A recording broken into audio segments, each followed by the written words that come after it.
Folks, David Vinny here, your instructor for this Bio 163 course.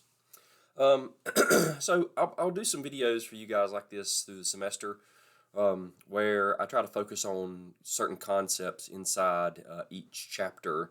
I won't go through every detail of every chapter in videos like this because they would just end up being too long, and I think the other videos that I post in Moodle do it justice better than I can. So what I'll try to do is typically focus on concepts and chapters that students tend to struggle with, right? And so chapter one is an introduction, right? And so you talk about things like, what is anatomy and physiology, and what is the organization of, from the atomic level up through tissues and organ systems and all that.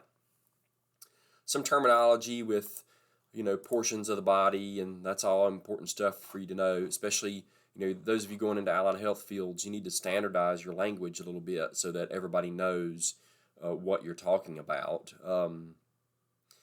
So, because for instance, if you look at the hand, if you're talking about the anterior view of the hand, if you didn't know what anatomical position was, you might think the anterior view is here, right? When really the anterior view is the front, because the way your hands should be oriented in anatomical position. So a standardized language is important, right?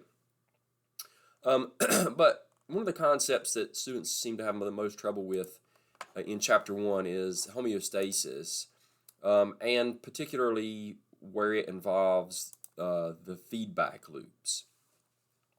So what I thought I would do is just take a few minutes and discuss the differences between positive and negative feedback loops, and use your PowerPoints to kind of help you see those differences.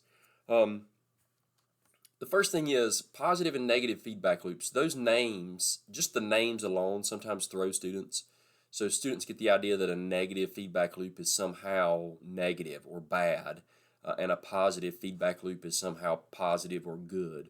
And neither of those things are true, right? So, in fact, I would say if you were going to use that terminology, it's almost always the opposite. Not technically, but most homeostasis in you is controlled through negative feedback loops, and that is a good thing.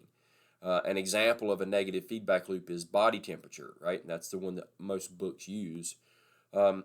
As your body temperature gets too high, right? So if I use something like here, they're talking about a thermostat in a house, but as your body temperature gets too high, right? That's higher than what your set point should be, 98.6 degrees, maybe a little lower.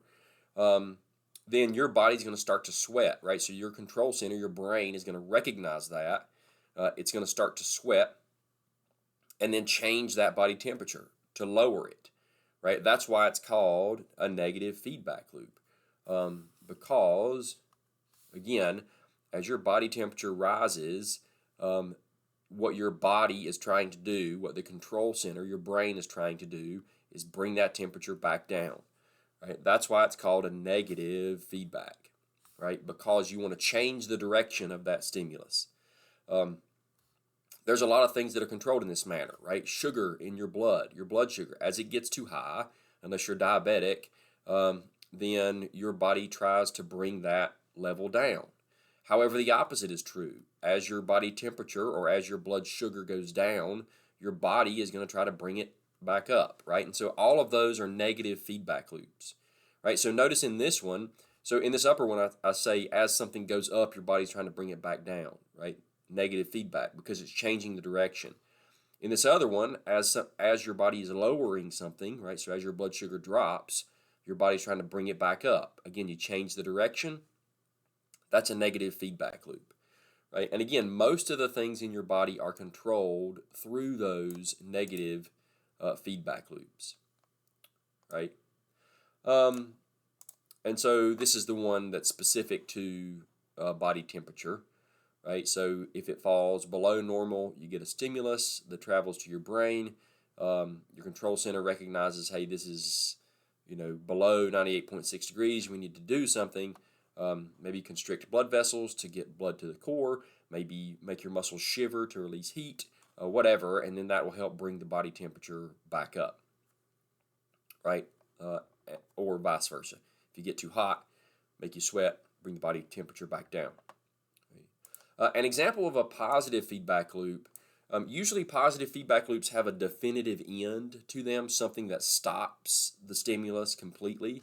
But an example of that is positive feedback is childbirth, right? And obviously the end point of childbirth is the birth of the child, right? And so what happens in this positive feedback loop is, so again, the head pushes against the cervix.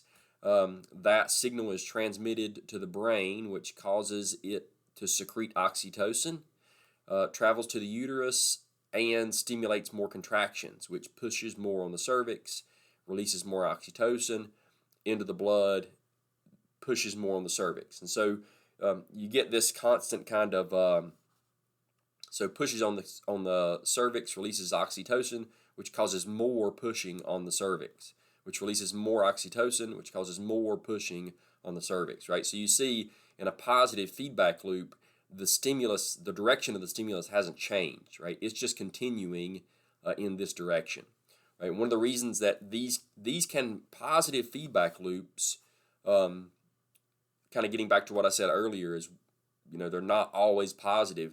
These can spin out of control, right? So, I mean, if this child isn't born within a certain period of time, I mean, you could see where it just keeps going up and up, and it can get out of control pretty quickly. One of the reasons that very long childbirth or very long labor is not a good thing for anybody, the mother or the child, right? And so that's the big differences there between positive and negative feedback loops. Negative feedback loops change the direction of the stimulus. Positive feedback loops continue that direction. So again, it's not about good or bad necessarily. It's just about how things are changing in the body to to kind of help maintain that homeostasis. Okay. So I hope that helps clear that up. If you have any questions, please let me know.